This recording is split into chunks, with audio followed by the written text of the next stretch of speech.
Welcome back. It's a problem that affects professional, college, high school, and even youth league players. Concussions are one of the biggest issues in football today. KOMU 8's Tom Castleman tells us why this is such a big problem and what can be done about it.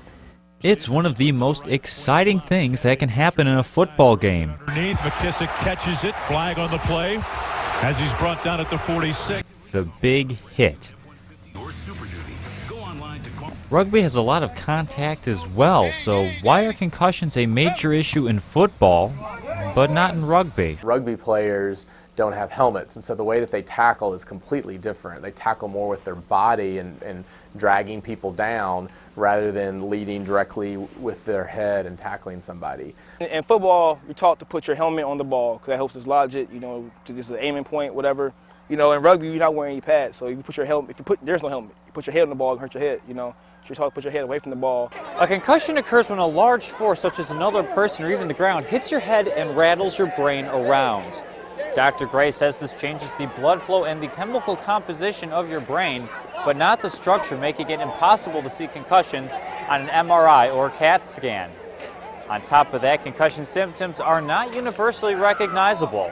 Concussions are very individualized, and that's what makes diagnosing them very difficult. And probably one of the toughest things that I have to do on a sideline as a physician covering sports is, you know, decide when an athlete has a concussion versus when they don't. Some athletes will have more of a headache or dizziness, while others will feel more like they're in a fog or kind of dazed. A Purdue University study published in the Journal of Neurotrauma estimates there's between 43,000 and 67,000 high school football players who suffer from concussions every year. And those are just the reported cases. The doctors who published the study said that if you include unreported concussions, there could be more than 100,000 cases each year. Pascal believes that number is higher than we know. In football, in high school, I mean, concussions are pretty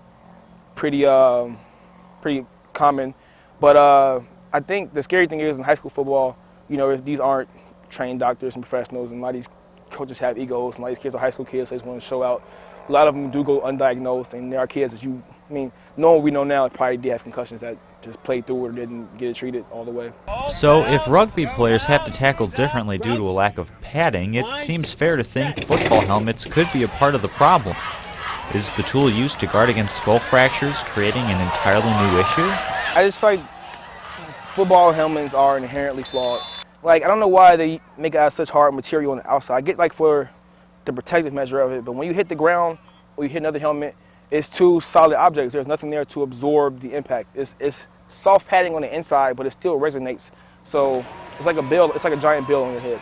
Football helmets, those are made to prevent skull fractures, but they're not made to prevent concussions. And so we just don't currently have, you know, materials as far as like soft foams and padding that can stop that, but then also that's hard enough on the outside to prevent a skull fracture.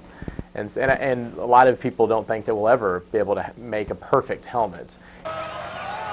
Tom Castleman, KOMU 8 Sports, Columbia. Dr. Gray believes proper education on how to tackle and rule changes in the game of football are the best ways to prevent these head injuries from happening.